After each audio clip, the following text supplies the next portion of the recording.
अस्सलाम वालेकुम, कैसे हैं आप। आज हम करेंगे numerical number 1 chapter 4 turning effect of force class 9th PCTV physics. Statement: a force of 200 newton is acting on a cord at an angle of 30 degree with the horizontal direction. Find the x and y component of the force.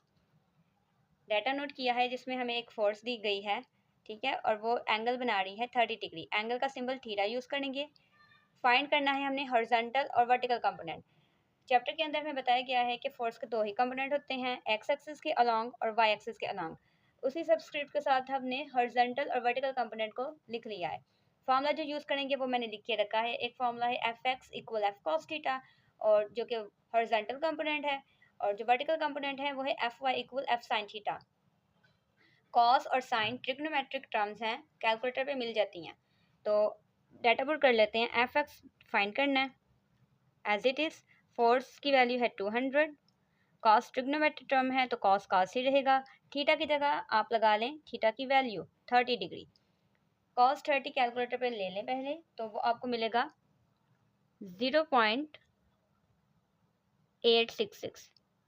ठीक है, पहले आपने cos 30 की value निकालनी है, ऐसा नहीं, फिर उसको 200 से करना है मल्टीप्लाई। तो 200 से मल्टीप्लाई करवा के वो हमें मिलेगा 173.2 न्यूटन। तो ये है हमारे पास F x which is the horizontal component of force.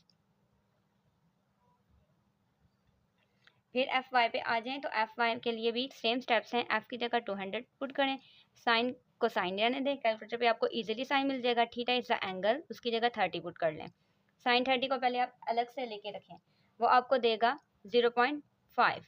तो 0.5 को 200 से मल्टीप्लाई करवा लें तो जो आंसर हमें मिलेगा वो होगा 100 न्यूटन। तो ये हमारे पास है वर्टिकल कंपोनेंट ऑफ फोर्स। ठीक है, आप चाहें तो ना भी लिखें vertical horizontal, just for understanding. Numerical number 2 statement: a force of 300 Newton is applied perpendicularly at the knob of a door to open it as shown in figure. If the knob is 1.2 meter away from the hinge, what is the torque applied? Is it positive or negative? तो हमारे पास force apply की गई है knob के ऊपर। Knob यानी कि जो हैंडल होता है दरवाजे का वो है, और उसके ऊपर हमने जो फोर्स अप्लाई की है वो है 300 न्यूटन। अब वो जो हैंडल है उसकी लेंथ हिंज से 1.2 मीटर है। हिंज यानी कि वो चीज़ जहाँ से दरवाज़ा अटैच है आपका, आपके फ्रेम के साथ, हिंज वहाँ पे होते हैं, और जो नॉब है वो आपका हैंडल है। उन हैंडल और हिंज के दरमियान जो डिस्टेंस है वो है 1.2। ठीक है, उसको लेंथ से या डी से भी डिनोट कर सकते हैं। फाइंड क्या करना है? टॉर्क फाइंड करना है। तो उसका फॉर्मूला लिख लिया है एफ मल्टीप्लाई एल। तो वैल्यूज पुट करें, 300 मल्टीप्लाई 1.2 मल्टीप्लाई कर लें तो हमें मिलेगा 360। और टॉर्क का यूनिट क्या होता है इजीली देख लें। फोर्स का यूनिट होता है न्यूटन वो, और एल जो कि लेंथ है उसका यूनिट होता है मीटर, तो वो।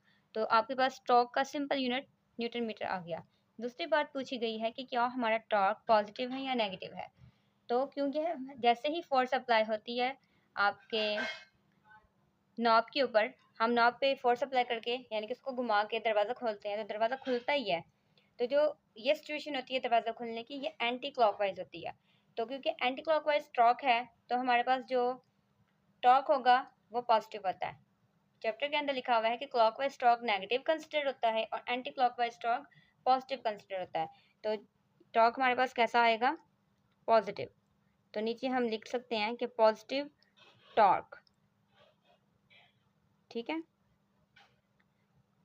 Thank you for watching, do subscribe.